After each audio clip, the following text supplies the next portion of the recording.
Yeah, so good evening again, everyone. We are very happy to be here.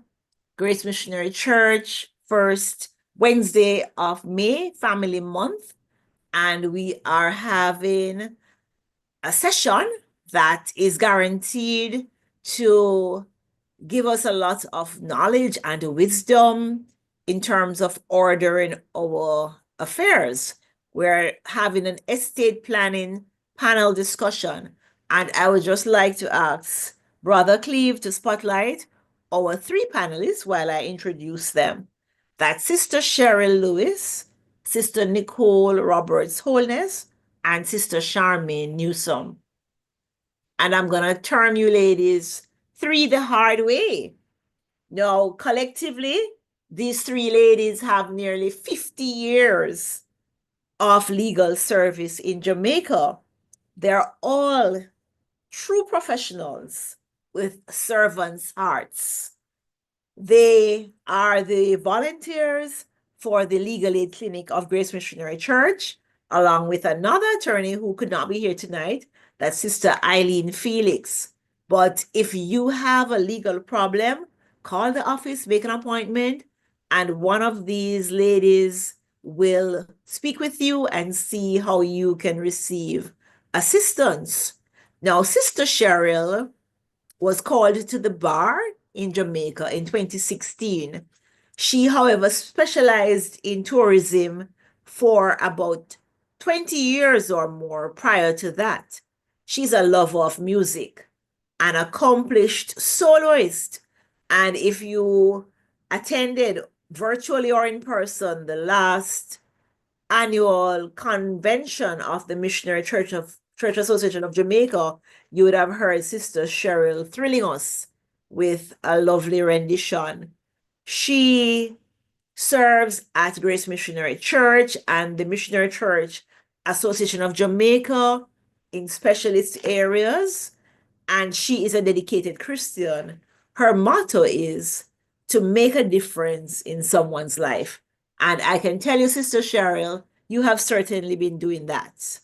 Sister Nicole Roberts Holness has practiced for more than 23 years as an attorney. She's a sole practitioner at this time, but she's also a realtor.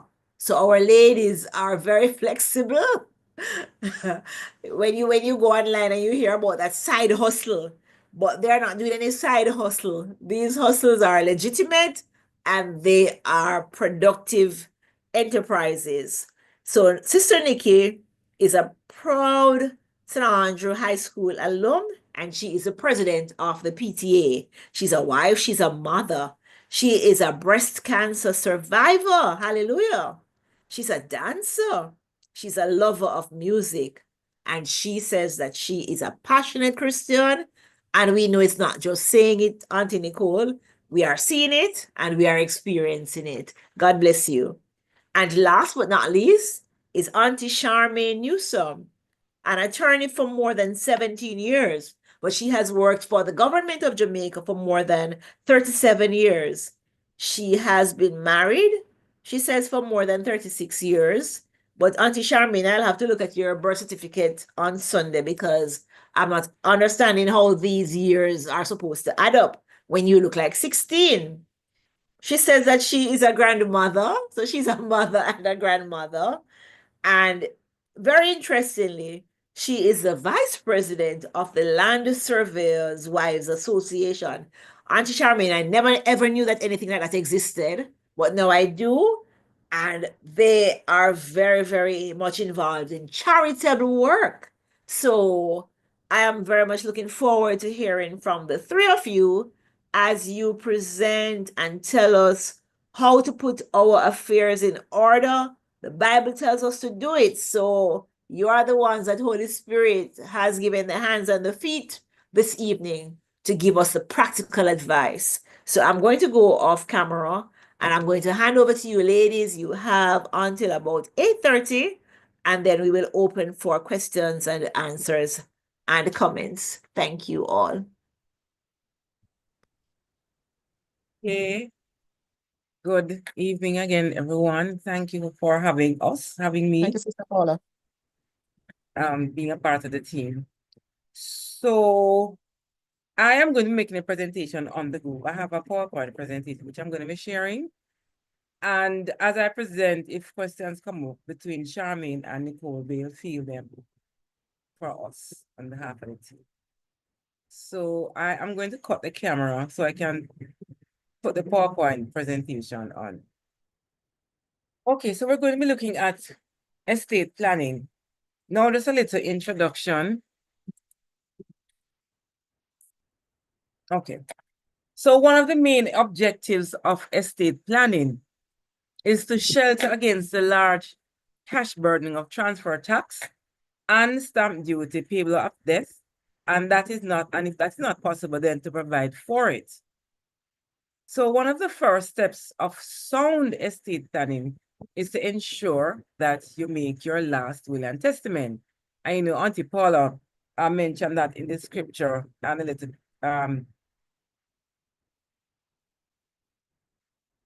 dissertation that she had earlier. Now, really, what is making a will? Now, this is a document that is prepared before death, setting out how the deceased would like his or her affairs to be handled after death. Now, a will, what can a will deal with?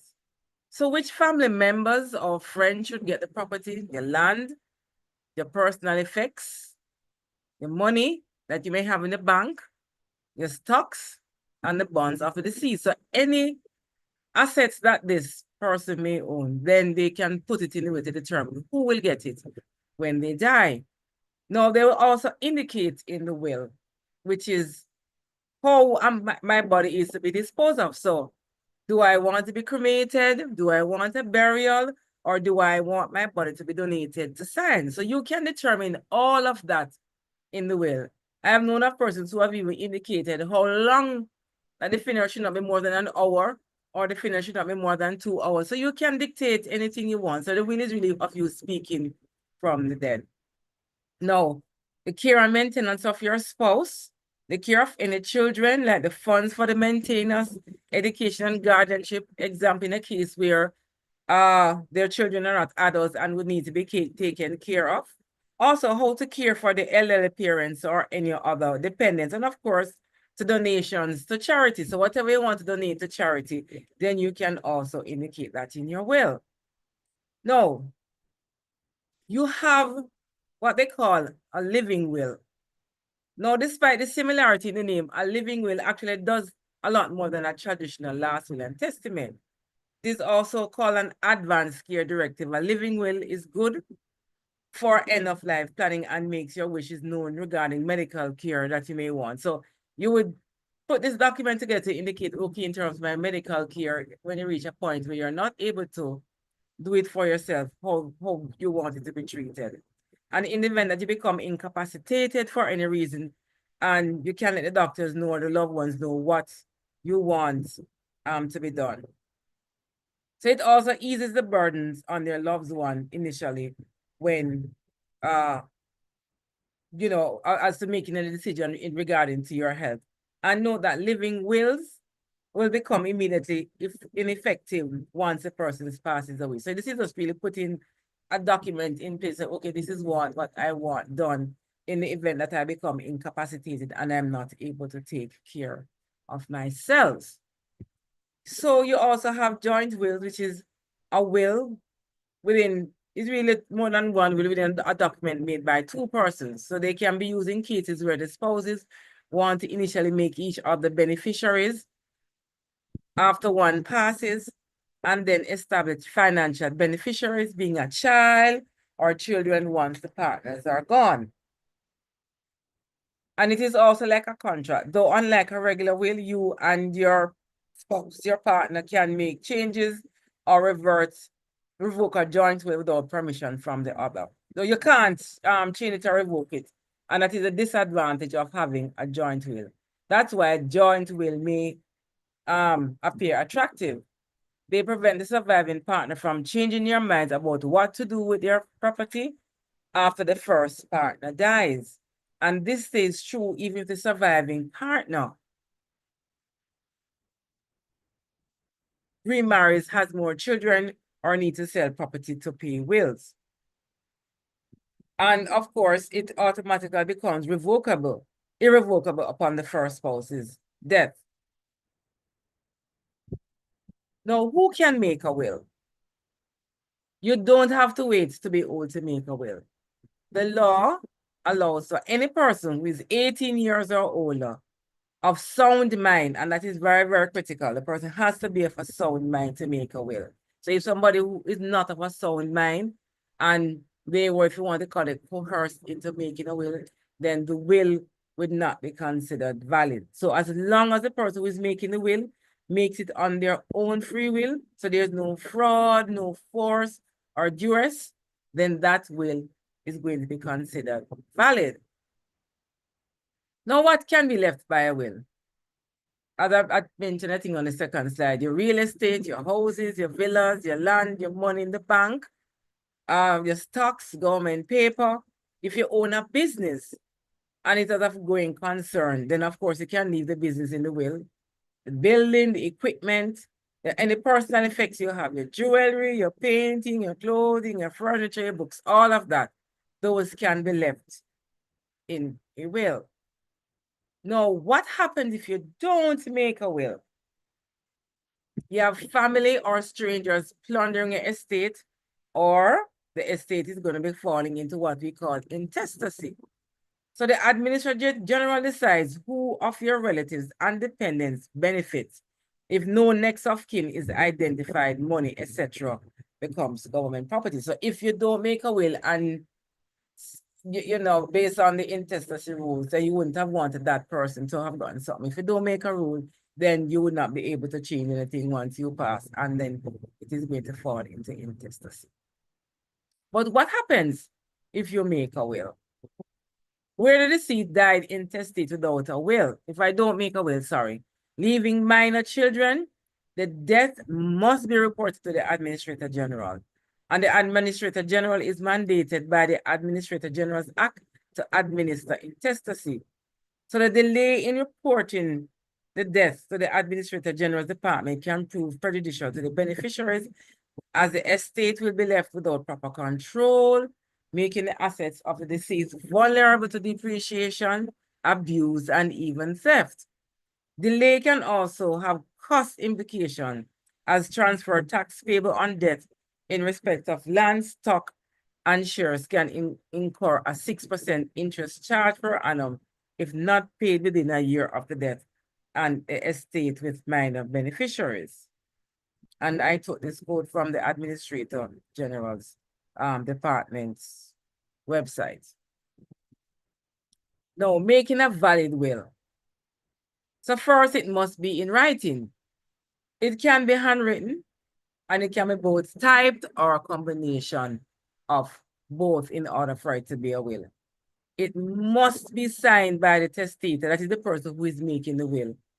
And the testator must sign at the end or the foot of the will. And the testator must also sign in the presence of two witnesses. And both of them must be present at the same time while you're signing. So the testator can sign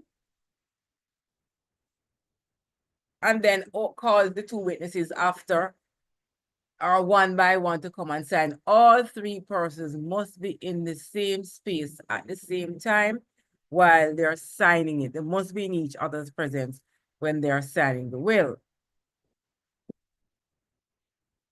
Now, if the testator is feeble, right, he or she can have someone sign on his or her behalf. But then that person may sign the testator's name, but the signature must be made in the testator's presence and on his instructions. Now, if the testator is illiterate or blind, he can mark an X on the paper. Now, this will must state that it was read over to the testator and that he or she understood the contents of the will, and then place his or her X in the presence of both of the witnesses. So the Wills Act actually provides for it. No, any crossing out or changes which are made by the will must be signed by the testator and the witnesses in the margin of the will opposite or near any correction. So yes, you can make corrections, but or any crossing out, but the testator and the witnesses all must sign at the same time in the margin opposite any or near of the correction. No gifts, no at a witness. So previously, no gifts could be made to a witness, but they in 2015, I think there was a change to the legislation, and this is how it is. So a gift under will to a witness, which is the person who acknowledged the testator's signature or a witness's spouse, will be considered void. Witness will not be able to claim such gift, but unless the witness makes an application to the court. So initially, they couldn't get anything. So you couldn't use a witness. You couldn't use somebody who was going to be a beneficiary of the will to be a witness, but that had changed. And then the witness can make an application to the court for an order, asking the court's permission for them to take such gift. The court will grant such an order if he's satisfied that the testator had not experienced force, undue influence, improper dealing, or duress, which would cause them to grant such a gift. And it would be just and equitable to grant the order. So the application should be made within 6 months by the witness within 6 months of the proving of the will. So once the will has been proved, when it goes to the whole probate state, then the witness who would have actually been named as a beneficiary in the will, they're going to have to make an application to the court, and you have to prove that there's no undue influence or duress at the time when the testator or testatrix wrote the will and included that witness as a beneficiary. Now, who is an executor? So a person named in a will who they're responsible for administering your estate, like selling your property, distributing the gifts, paying the debts, sorting out the funeral expenses. That's the person who is an executor. So the person who you would leave to say, okay, please carry out my wishes as stated in the will. Now, anyone over the age of 18 can be appointed as an executor. Must have at least one executor, but no more than 4. So we normally recommend that at least 2 executors be appointed so that if one dies before the testator or refuses to act on the death of the testator, then another one is available to administer the estate. Now, a will can be revoked automatically by marriage. So if a will is revoked by the subsequent marriage of the testator, so if you wrote a will and then after that you got married, then that will is no longer valid at all. So if you get married after the will, then it is crucial that you prepare and execute a new will. Some person may not even remember that they had done a will, but they would have to do a new one once they got married after the will was done. So can I change my mind? Of course, you're free to change your mind at any time, but you must ensure that after the new will is properly executed, the old one is destroyed. Because that is why they always say this is the last will and testament. So if you did one in January, and then you change your mind and say, I don't want this person in my will, and I went and did one in April, the one in January is no longer valid because that is the last will and testament that you would have written, and you have to ensure that the previous one, you would have properly destroyed it. Now, an important clause which needs to be put in a will, right, is what they call a residuary clause. Now, a will operates from the death of the testator and therefore affects property acquired by the testator after the will is signed. So this ensures that nothing falls outside the will into intestacy. So a residuary clause is a catch-all phrase at the last paragraph of the will to ensure that somebody benefits from any property not specifically disposed of in the will. So for argument's sake, say you a family member or friend or whatever it is left you a car in their will or left your house in their will and you did not know about it, and you die, and then the person also subsequently died, that property or item that they would have left for you would also be yours. But if you did not, well, you would know about it, so you wouldn't have been able to write it in your will to say, okay, I want so and so to have this house that I would have inherited from Tom Brown or whoever it is. So you have this residual clause, which is a catch-all phrase to decide. So, okay, if there's anything that I don't know about that really belongs to me, or say I forgot to mention a property or something that I had, then you can say all those things in the residual clause to go to a particular person. You can decide who you want to give that to, and then that will be stated in the will. If you don't state that in the will, then that have that clause, then it is going to fall into intestacy, and then you're going to have to use the intestacy rules to determine who will get it and not who you would actually want to get that particular item. So the clause commences with the words, and all the rest and residue of my estate I give undivided to. As I mentioned, you determine who you want to give that to. Now, what if my son or my daughter, who I had made reference to in the will, dies before me? What is going to happen?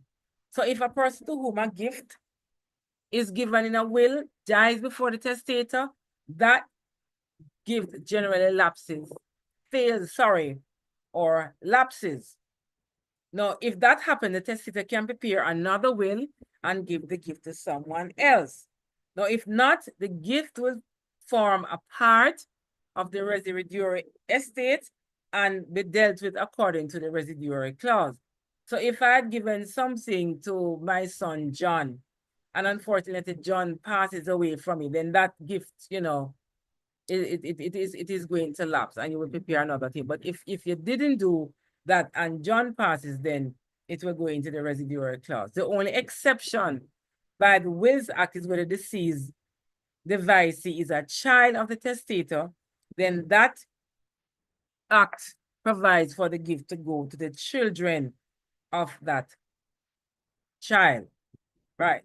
So if my son John had passed, but then John had a son, Mark, then it would go to Mark, since John would have passed on before Mark, in relation to that provision.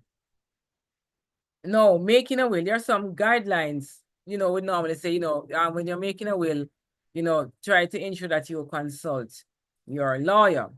So we had mentioned earlier, making a will is just one part of estate planning. There's this whole thing of also property ownership. So if a property is jointly owned and it doesn't form a part of the deceased estate for the purposes of administration. So if Mary Jane and her husband, Tom Brown, owns a property jointly, then automatically, once either party dies, then that property would then go to that person because it is owned jointly. So a distinction must be made in the case of real estate which is owned by one or more persons, either as joint tenants, meaning that we own it together, or tenants in common. And tenants in common, they will determine what the share would be. Some person own it 50-50, or the different person are 30-70, or if we say it's 4, you equal it then 25% each. So, there are different variations in relation to tenants in common. So when the property is owned by joint tenants, on the death of one owner, the property automatically passes to the other owners. And in the case of tenants in common, each person owns a distinct share in the property, which can be disposed by a will. So once it is tenants in common, then their share is going to have to be disposed by a will. Now, on the death of tenants in common, his form will part of his estate and is to be distributed in accordance with the terms of his will of the laws of intestacy. When a person who owns real property as joint tenants with another, and I mentioned it earlier, dies, an application to note the fact of death on the title will have to be made, right? So that they can know that this person is no longer alive and I am the only person, if it's by my name on it, who owns the property. No transfer tax of 2% on the share of the deceased persons is due and must be made before the application to note the death is filed at the offices of titles, which we normally know as National Land Agency. Now, if the property is a matrimonial home or the principal place of residence, then the property is exempt from transfer tax. However, an application would have to be made to the stamp commissioner for exemption. So like you'd have to do a declaration to say this is the principal place of residence and so on. And then this certificate is then lodged at the titles office with the application to note death. Now shares. When shares are owned jointly, transfer tax is due on the net value of the deceased shares on death. So if when whatever shares you own, when you're going to be transferred, then whatever the value of the shares, and then that is what you pay the transfer tax on for your share. So the different stocks and so on that you may own in any of those companies on the stock market, then that is it. Now, in relation to bank accounts, so the proceeds of bank accounts which are joint automatically passes to the survivor of the death of one of the joint owners. Therefore, the provision in a will are not relevant and the bank does not require a grant of representation to deal with the proceeds of the bank. So if you have 2 or 3, whatever it is, and the bank accounts are held jointly, you don't need to put that in a will because automatically once one person died, then that account with whatever funds are in there is going to be owned by the other person or persons whose name have been left on the bank account, and hence you don't need to put it in the will. And let me hasten to say, because I don't think I have it here on a presentation, that also goes for when you have insurance policies. So when you have insurance policies, you always have to indicate who the beneficiary is going to be. And so you don't need to put that information on in a will in relation to the insurance policies, only if you know that, okay, I didn't put any beneficiary on my insurance policy, then of course you're going to have to put it in the will. Just to add here, before you move on, for the bank accounts as well, usually you produce a copy of the death certificate to the bank, which gives them the proof that the person, the other joint account holder, has passed. So you use that when you're going in as a part of your evidence, so that Right. they have that notation on the account. Right, the death certificate is important for that. Yes. Thanks for that reminder, Nicole. All right, moving on. So the inheritance provision for family and dependents. So a person can determine who will inherit his estate, as I mentioned earlier, when you make a will, in keeping the provisions of the Wills Act. However, the passing of the Inheritance Provision for Family and Dependents Act in 1993, certain eligible dependents may apply to the court for an order for reasonable financial provision or maintenance from the estate. So the application would have to be made on the ground that they were excluded from the will, so that the provision for the maintenance on the will was inadequate. Right? So if somebody made a will and the person, you were being cared for and maintained, and when the will was probated, you realize that I am not going to be adequate to care for, but then based on what the person would have left from the estate, I would need to have some more assistance. And that family, that person can make an application to the court under the Inheritance Provision for Family and Dependents Act of 1993. So the category of dependents who are eligible to the court are, for example, a husband or a wife, common law husband, wife, common law wife, including adopted children, including adopted children with certain age limits, parents or former spouse who was being maintained by the deceased. And in relation to common law, husband and or wife, an application would have to be made to the court for you to prove that you are a single man or a single woman living with a single man or woman for a minimum 5 years. And that is the rule that they would use to determine if you can be considered a common law husband or wife. So it can be somebody who was married living with somebody who is single or vice versa. Both parties have to be single for it to be considered a common law relationship. And thank you. I now allow Charmaine and Nicole to field questions from my presentation.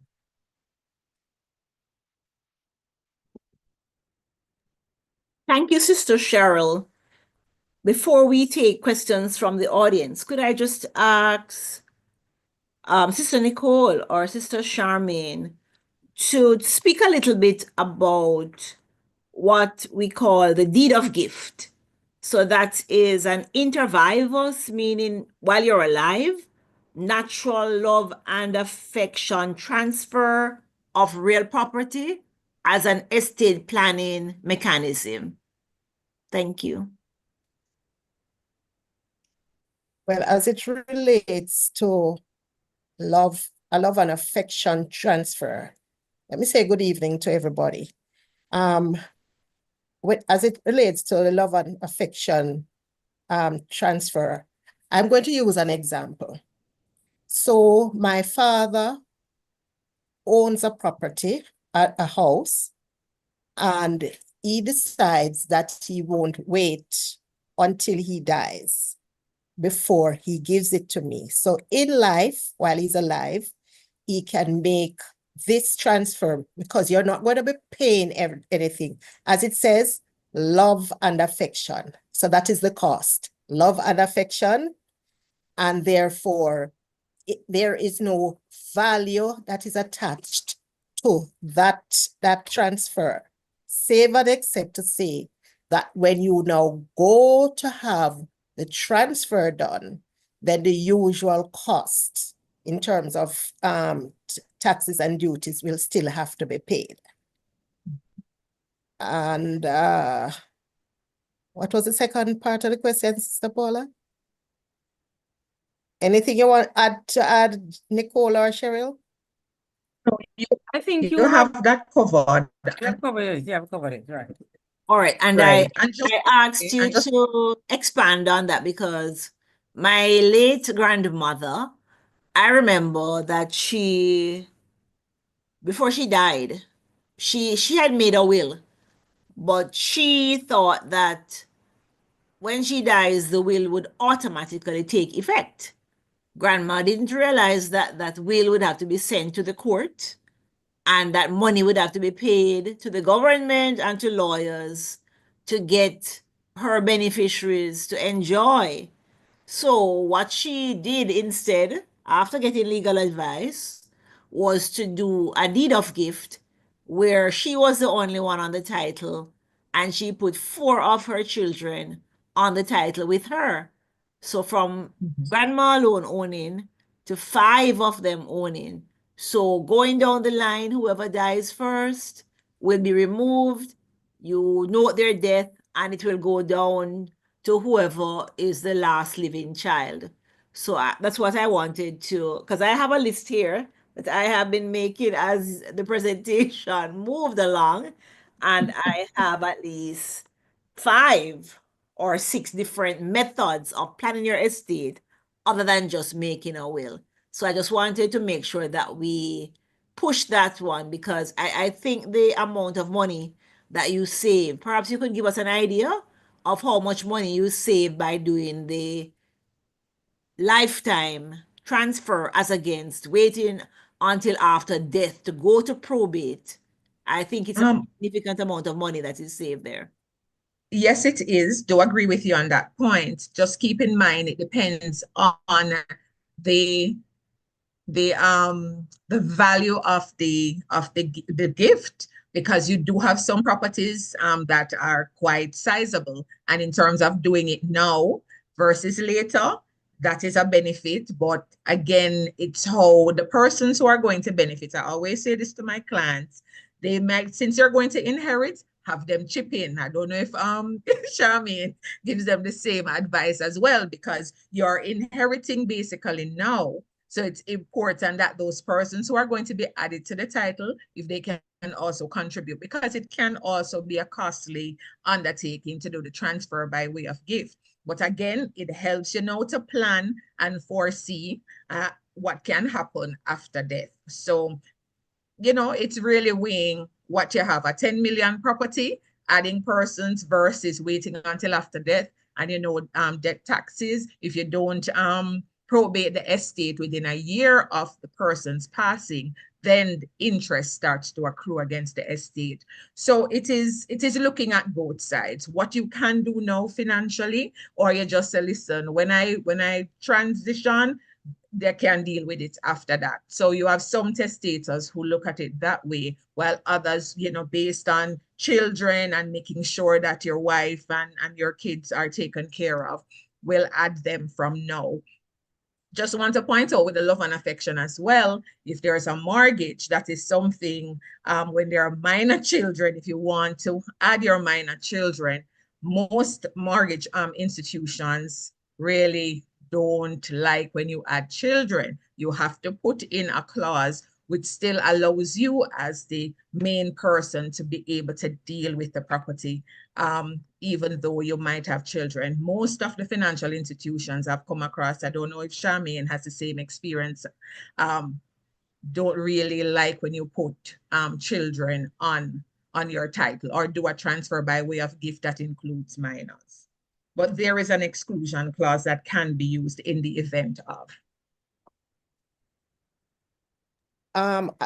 Another thing I can add to what Sister Nicole has said, in terms of advantage and disadvantage when you do transfer when you're still alive, is that when I put my children's name on the title, it therefore means that I also would relinquish my total Control. control over that property.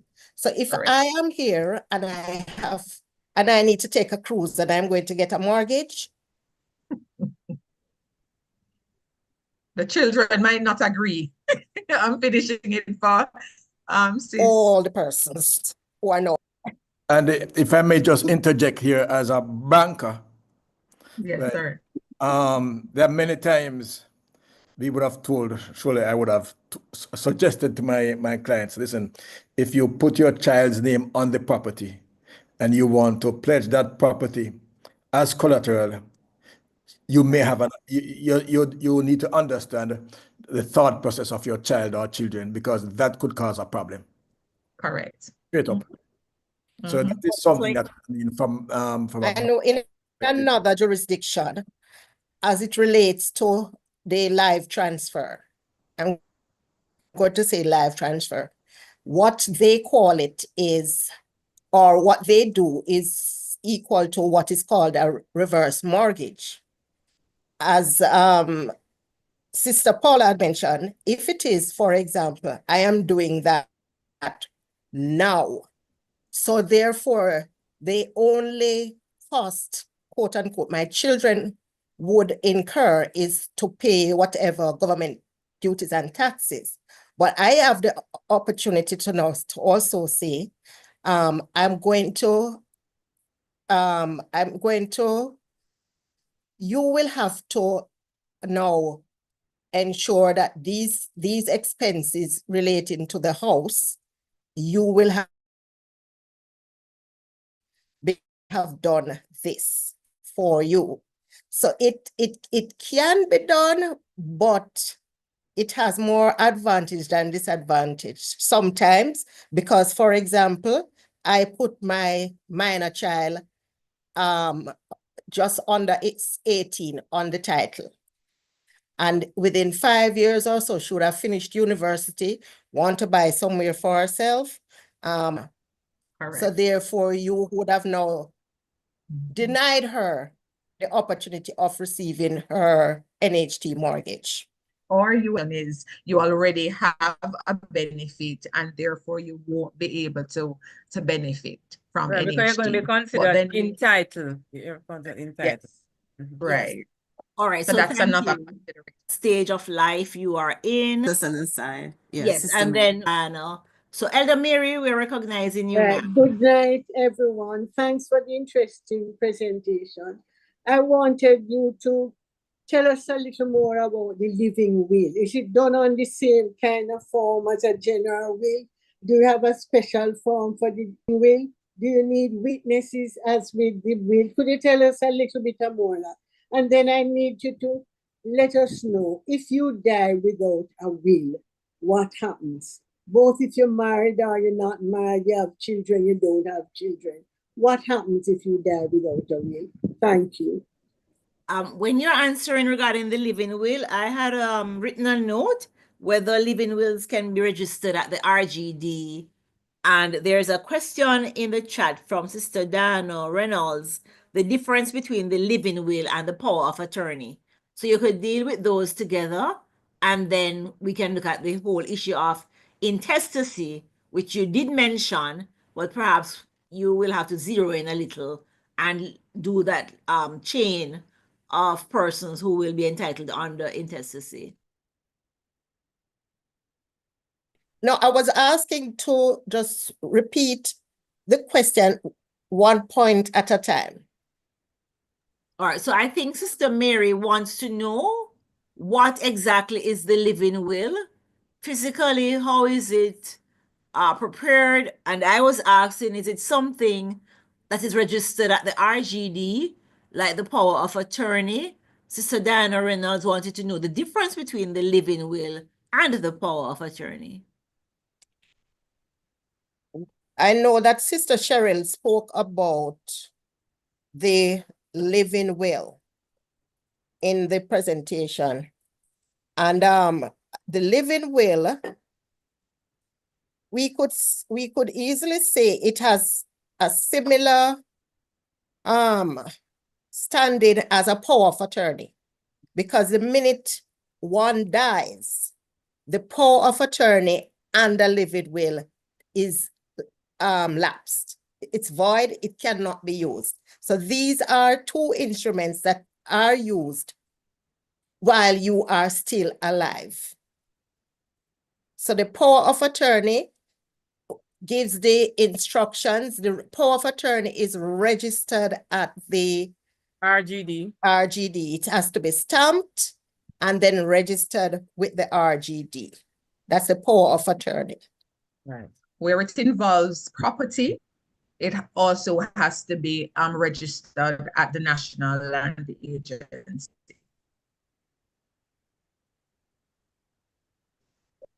Continue, sis. There was an Amen. I am very slow in recalling. Please. What was the next question? I don't think I it's very also asked, I don't think it's very clear that you are trying to say what the power of attorney does versus what the living will Living will does. does. So I think that's still outstanding for I an answer. I asked if the living will, if you have forms like what you would have for the will and the everyday will, and if it needs to be witnessed, go through a lawyer. I can just get up and write a living will. How is it done? It takes a similar format as a will, but it is while you're alive. It covers things such as medical care, in terms of, for example, you may have certain expenses or things that you cannot do for yourself. So what you're asking for is, I am legally asking this person to assist me while I'm alive. Person can go to the bank and do your withdrawal. Anything that requires your signature. So if you need to go to the bank to get a withdrawal done, a simple thing, withdrawal, then the power of attorney is used usually in that regard. You have a motor vehicle that you want to transfer or you're selling.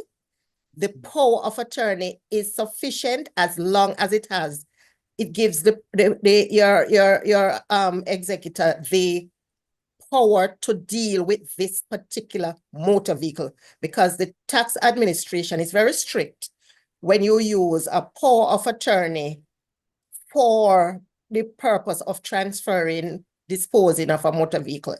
It must be very specific in relation to a particular motor vehicle, the VIN number, the chassis number, the license plate number. So, Sister Charmaine, just to quickly interject here, I'm hearing you about the power of attorney, but so what you are No, saying, the living will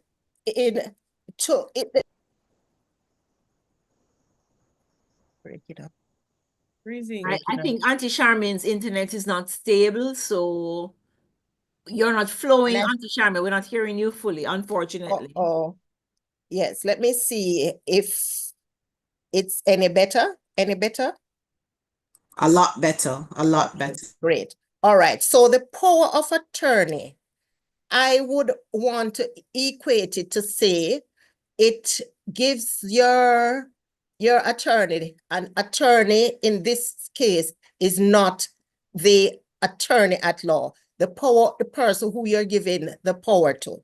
So the power of attorney in this case is really used, and that is why it has to be stamped for it to be effective, stamped at the stamp office and registered with the RGD. And if I Because may just jump in, Charmaine, because what they've been asking for recently now is that the donor, which will be the person giving the power person, you have to actually take a copy of the person's a photo ID to be certified or not. But you have to take that now of the person to go there, because they've really been changing it as you go along, because I guess they've been having challenges, so they need to get a photo ID. It has to be certified. I would have it certified. Has to be certified. To take with you when you're making the application. All right, thanks for that, Sister Cheryl, because I didn't know that. Right. So the power of attorney, because it's stamped and it's registered, it is a legal document that you can use with most, if not all, entities. For example, the bank, tax administration, the titles office. It just depends on what is it you want to do in relation with this power of attorney. The living will is more, what would I say, for your use with giving persons the authority to act on your behalf, so that it is not really the distribution of your estate. Let me say that. So the living will is not the focus of the living will is not really the distribution of your estate.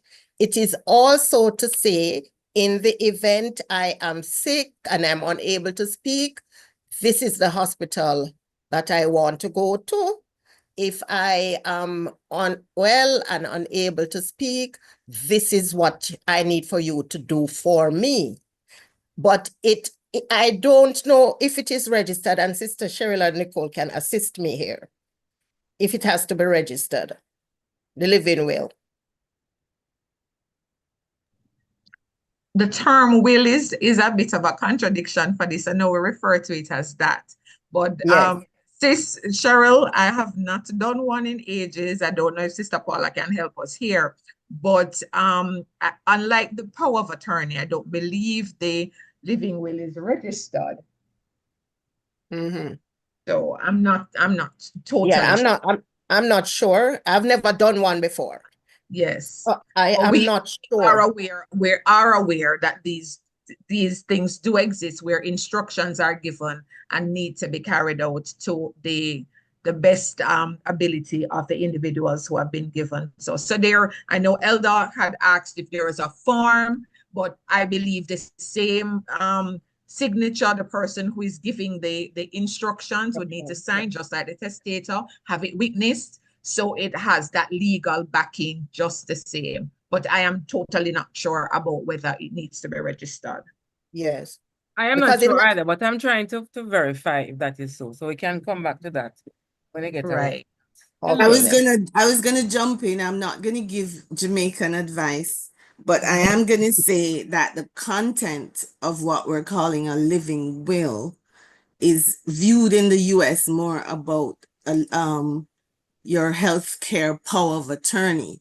So it's the idea of, just like all the other things you can typically do with a power of attorney, this person would be your power of attorney to make healthcare decisions and whatever things you ask. And a big deal there would be like the do not resuscitate orders that happen in it, when you're at the end of life decisions before you die, because immediately you die, you're into the next regime, right? So that's what the living will pretty much is. And if you can remember what you do for a power of attorney and consider the healthcare decisions that you want made when you cannot make them, or when you've given directives as to how to make them. That's what the living will side is. I don't know all the stuff about registration and all of that, but that's kind of to give you the delineation between the two. Hello. Just Thanks. just to indicate too, in terms of, because we have been talking about the power of attorney as well, just to indicate that if we are asking the attorney to deal with matters relating to land, if it is that you need to collect rent, to dispose of the property, remember the power of attorney must be very specific, and it also has to address or recite the volume and folio and the description of the property or properties that the attorney has to deal with on your behalf.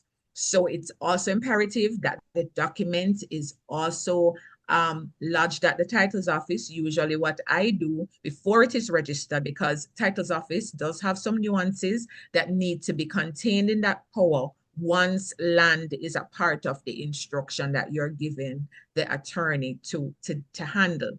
So I normally send it off to titles office for them to make an assessment, any corrections to be made before it is registered, because once it's registered, that is what the attorney would be acting on. So just keep that in mind, that that process happens before.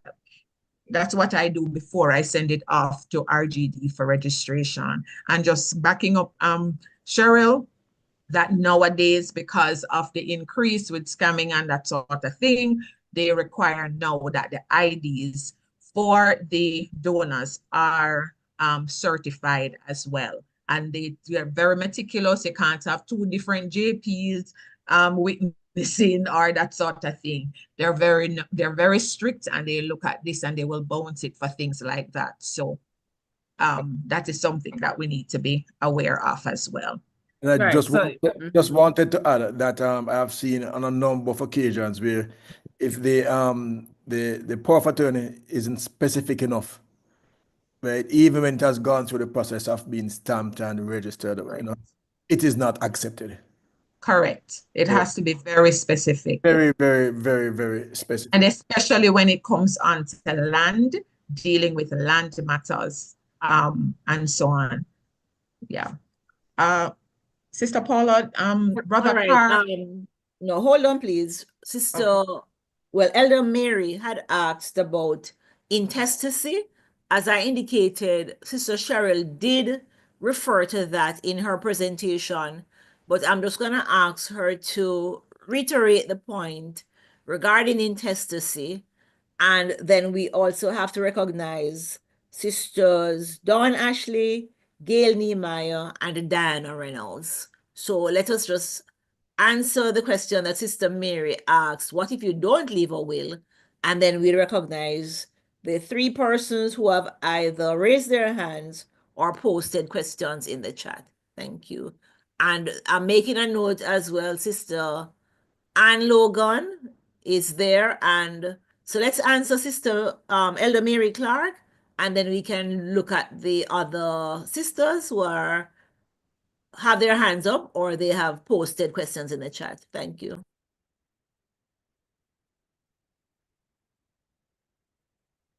Okay, in terms of intestacy, so if you don't leave a will, the estate is going to fall into what we call intestacy, right? Meaning that the person died without leaving a will, so the person would not be able to speak from the grave in terms of the will as to what their instructions are.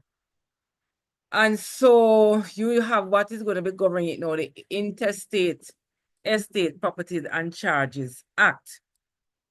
And so the personal representative, so there is a hierarchy in terms that I'm trying to find the documentation while I speak to give you some additional information. I know that this I spoke about as surviving spouse, where if there are two persons, a single man and a single woman cohabiting, then that spouse would have the right to file on an intestacy act to benefit. And then there's also the children of the deceased in terms of how they can benefit. So I'm trying to find the hierarchy. If you So can just jump in and helping your help sister me. Cheryl, yeah, man. So just helping and just trying to clarify. So if you only have a spouse, so let's take it from there. If you die, no will, and you only have a spouse, then the spouse will get or ought to get everything. Yes? Right, if Under there are no the children. Yeah. because you're no children. So there are no children, just you and your spouse. Then you'll be benefiting totally from the deceased spouse's estate. With surviving children, all right, you then know it's going to be a split where the spouse, the surviving spouse, will take 50%. Yeah. And the children would then take the other 50. Of course, if it's more than one child, if it's one child, I think it's just remind me, Charmaine, it's 2/3 for the wife and 1/3 for the child if it's one child. If there's And only one child, 2/3 of the residue, absolutely. right. And if there are more than one children, it's 50 to the 50, surviving. one half to the wife and then the other 50%. Right. And then the between children now would have to share that other 50%, usually equally between them. Right. So there is that you found the hierarchy, Cheryl, as to I think I who found next something. in line. So the wife, the spouse. Mama, So put if it in the chat. so if there's right. So no if there's no spouse, the children can apply. No, it also gets ticklish when the children are applying because outside children, inside children, all of that so dynamic. everybody, so all the children, whether they're children, it doesn't matter whether they're inside, outside. Once they are considered a child of the person who had died, then they can benefit. They have the rights to the benefits. And let me just apologize here because I totally forgot that we have another attorney at Grace Missionary Church, that's Sister Tamara Grant Bogle. My apologies, Sister Tam, for not recognizing you as another legal eagle. And she has placed in the chat order of distribution. I hope Brother Cleve can transport this somewhere else so that maybe it can become available after tonight's meeting, perhaps via the WhatsApp chat or the email from the church office. Thank you, Sister Tamara, for that. Thank you. But I think what's important, Jamaicans have this thing that the crown going to take your property, the government going to take your property. So just emphasize, ladies, how many persons you have to go through first before it reaches to that. Because in Jamaica, you always have a cousin. So maybe that's what needs to be emphasized here, that you need to find a relative before it reaches to that point where nobody is in existence and the property will go to the government. Because if you don't have the will and the laws of intestacy comes, this is when now the fear it become a reality in terms of government taking your property. If you have the spouse, you have the children, then it goes down to brothers and sisters of the whole blood, brothers and sisters of the half blood. So it gives us a lot of opportunity going down, but it does not reach to cousins. It speaks about brothers and sisters of the whole blood, brothers and sisters of the half blood, and going down in the order based on the Intestacy Act.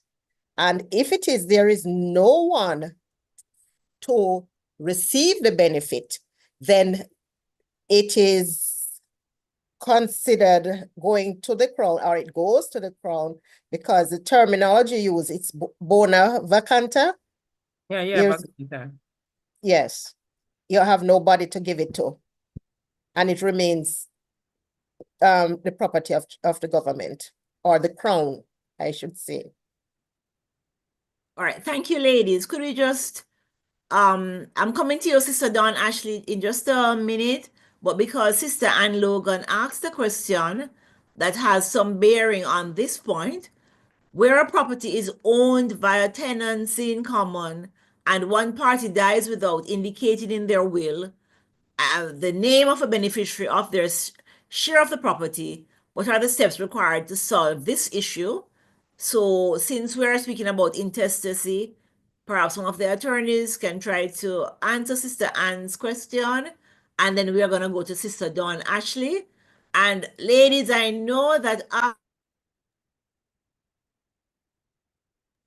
I'm sorry, after tonight, I know there will be many calls to the church office for appointments for the free legal aid that you all have been offering for the past many months. So let's just try to assist Sister Ann Logan, and then we recognize Sister Dawn Ashley, and Elder Clinton Thompson is also there with his hand up.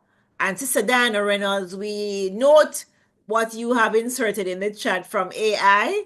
Yeah, that's fine. Afterwards, yes, afterwards you can tell us if you had anything else other than the AI No, generated nothing else. response. Nothing All right, else. thank you. So Sister Ann Logan, and then Sister Dawn Ashley, and then Elder Clinton Thompson. Thank you.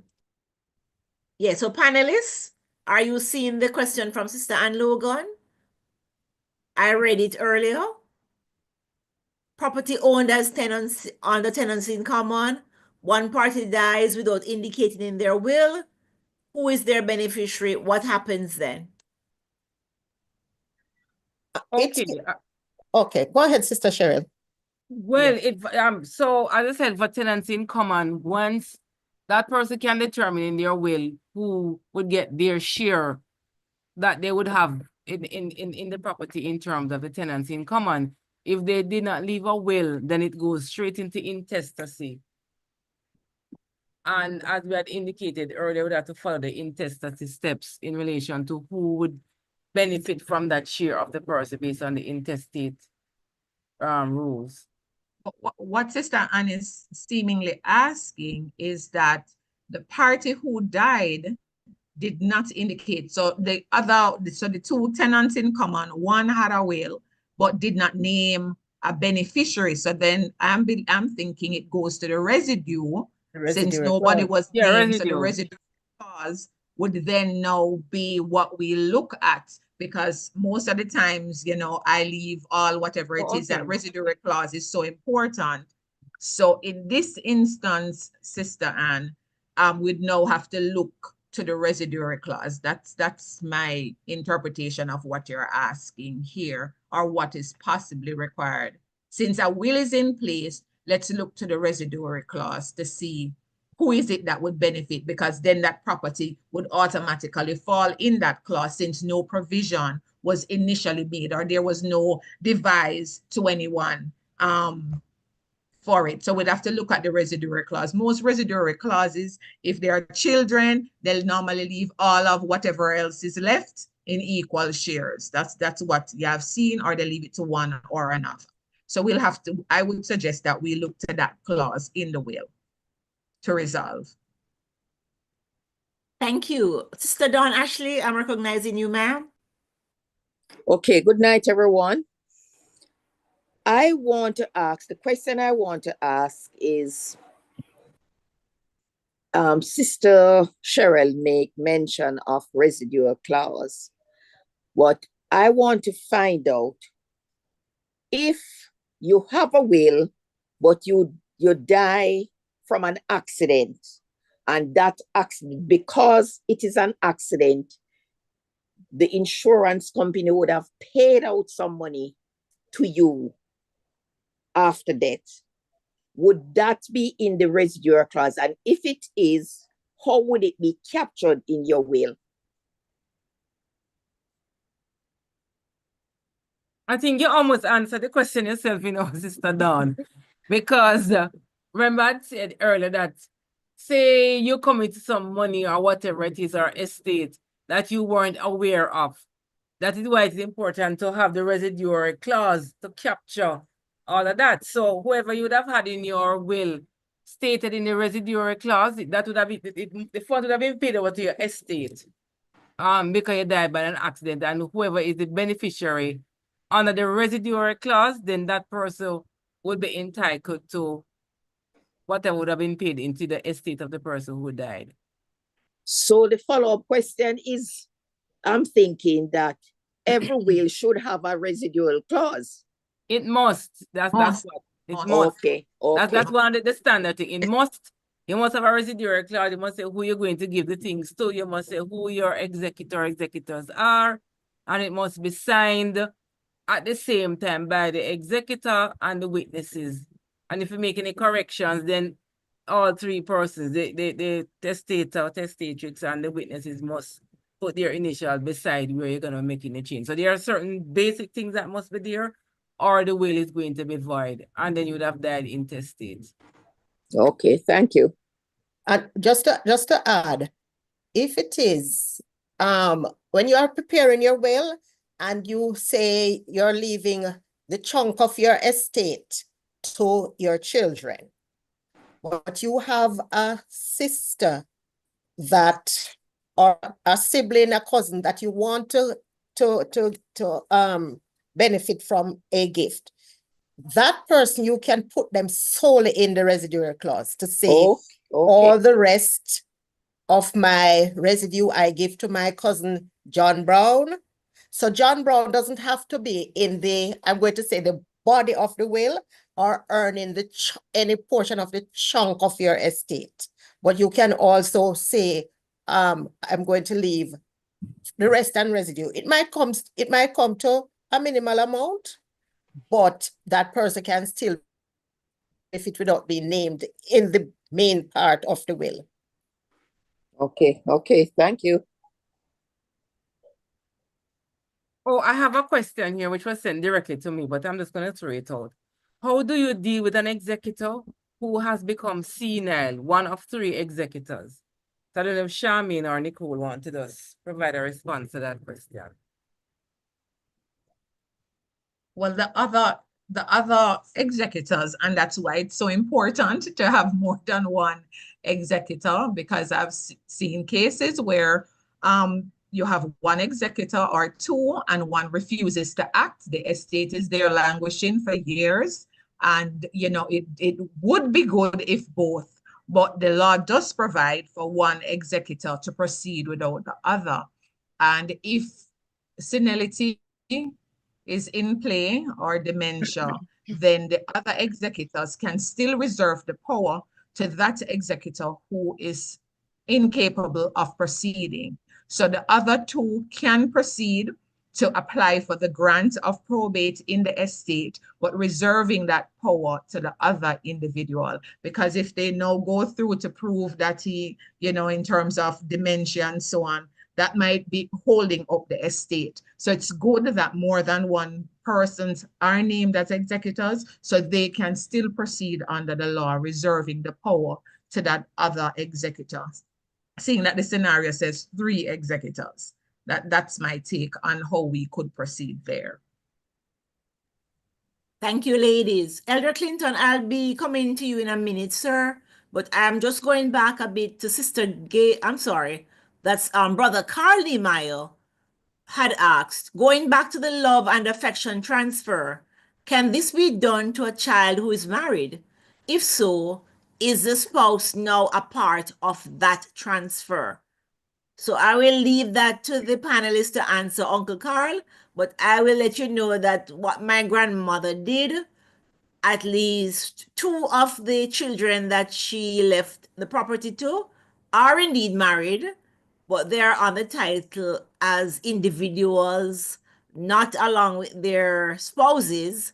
But I leave it to the panelists to tell you if there can be any legal conundrum arising from that. Remember, if we say we are making a will, my will speaks to my wishes that I want to happen when I am deceased.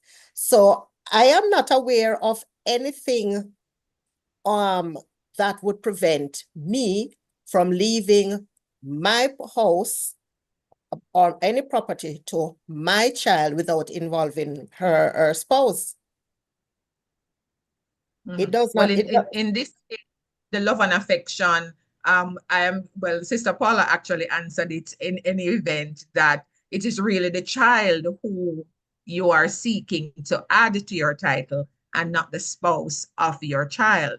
So we have seen, I've not had any situation where this love and affection transfer impacts the spouse. If it is that's your child you're adding, it's your child solely that would go on the title.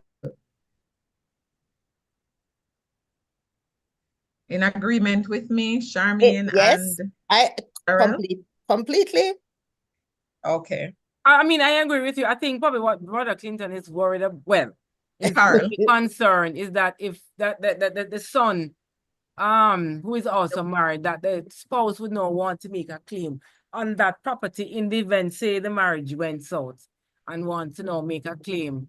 I'm, just, thinking outside of the box, on that property, which the spouse should not have any rights to. we're talking But it's not about the matrimonial rights home and so on. So I'm not sure how that's supposed to be really able to make a claim. That's it. Under the property, Relation to- they would have to be seeking Property Rights and Spouses Act to say that the portion that the wife would have gotten while they were married would have somehow come over to him. I don't see them being able to make that case in this instance. No, and he is able to satisfy, just based on even the endorsement of the title, that it was by way of love and affection. Transfer by way of gift. Yeah, by way of gift. Yes. So I'm not sure how he would be able to cross that one, whether he or she, in terms of spouse. Yeah, that's it, true. All right, thank you. Elder Clinton, over to you, sir. Okay, thank you, Sister Paula, and good evening to everyone, and particularly the attorneys. Very interesting presentation. I'm going down a slightly different road. A couple of years ago, I learned, based on a relative of mine who lived in the States, he has now passed on. He had established what I came to realize was a revocable trust agreement. And I found out that the advantages based on my reading was that it avoids probate, which can take quite a long time. And it also protected his assets in terms of his properties from creditors and so on. The question I want to ask is that facility available locally? Because I realize it allows for the distribution of whatever assets and whatever his wishes were to the beneficiaries immediately. Whereas we know the legal process in terms of probate can take quite a while, and sometimes family members are out of pocket or whatever, just waiting until the process of going through probate, and so which is lengthy. So I just wanted to find out if we have that facility available locally, and if not, what would be the hurdle for us to have that. Thanks. And I would like to invite Sister Andrea Dawes to think of this question as well, because she comes to us with experience from the US jurisdiction.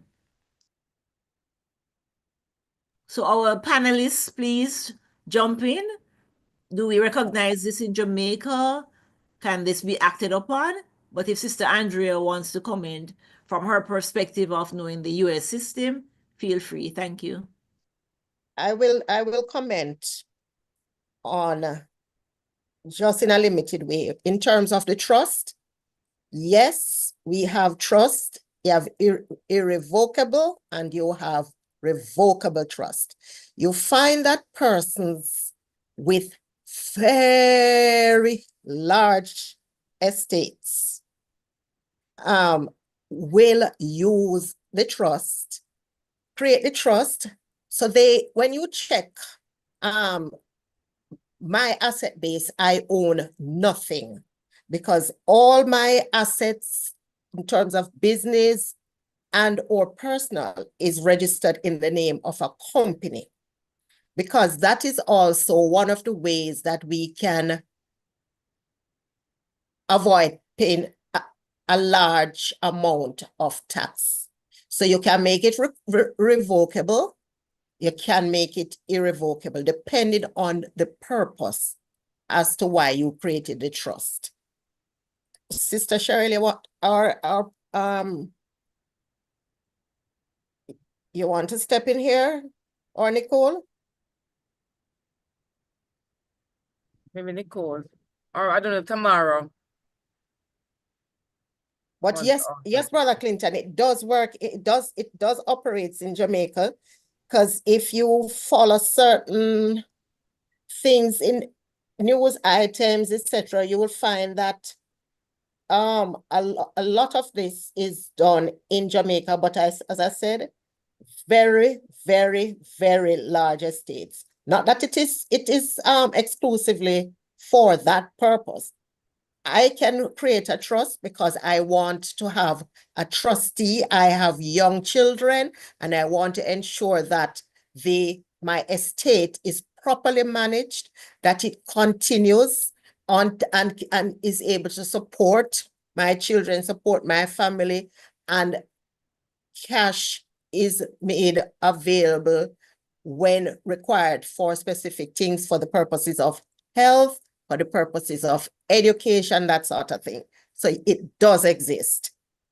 Because you can create the trust, which is usually the revocable one, and you add things to be done.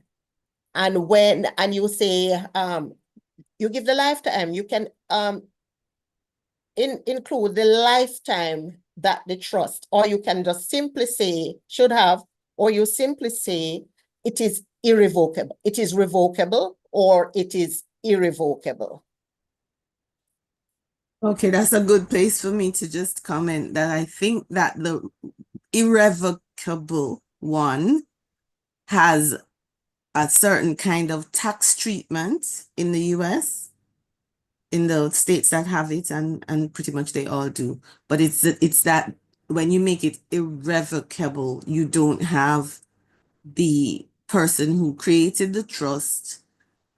It has to be created in such a way that they really don't have the sway. They don't control it. And therefore, so the irrevocability, I think, gives them certain tax benefits that are greater than the revocable one. And the revocable one, everything that that Sister Charmaine said is the purpose. But with the very large ones, and she says, they're avoiding there's ways the tax laws treat them, which is different, and they get a greater benefits that they don't spend as much in taxes. All right, thanks very much. Interesting because, as I indicated, it allowed, he was ill and it allowed for his health, payment of his health benefits and so on. It was actually revocable, not a large estate, but I think because of the efficiency and certain protections that were granted, he opted for that. And I know of persons here who are looking at that now, the possibility of a trust to ensure that the distribution of their assets and whatever wishes that they would have had it in their will is done very efficiently, especially when it involves young children. Yes, that's right. That's right, Aldo. The efficiency is an issue as well. All right, thanks very much. Yeah, so thank you very much. Just to find out, Auntie Darlene Jones, you had asked a question about age limit for adopted children. I saw where Sister Cheryl responded in the chat. Are you comfortable with the response, ma'am? Time is against us now, so we're moving to wrap up. It's fine. It's fine. I dropped off, so I wasn't able to see the response. I see. So 18 years old, Sister Darlene. Until age 18, she's 6 to saying. 18. Up to 6 to 18. 18.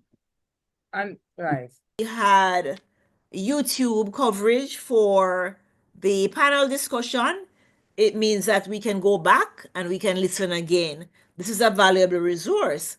And the final thing that I wish to say is that when the internal legal aid clinic started, it was a women's fellowship initiative. And I don't know how many persons make use of this, but for one church to have so many lawyers, we have counted at least 5 who are qualified. And if you have a problem, they're willing to give you basic guidance and directions. So feel free to call the church office and to make your appointment. Thank you very much to all of the panelists, the other panelists, Sister Andrea Dawes, Sister Tamara Grant Bogle, Sister Nicole, Sister Cheryl, Sister Charmaine. You have all been a wealth of knowledge, and I learned a lot from you all. And now I will turn over to Auntie Sharon Baldy, the chair of the Family Month Activities Committee, to close us out. Thank you all. Father, we want to thank you so much for this evening. Thank you that you have been a part of this session and it has been guided so well. Lord, we give you praise and adoration. And Lord, we want to commit the rest of Family Month's activities to you. And we ask that you will guide and lead, and we'll have a very productive and successful month of activities, helping all our members to benefit as a family in some way or another. So we give you praise and adoration now. In Jesus' name I pray. Amen. Have a good evening all, and thanks for coming out.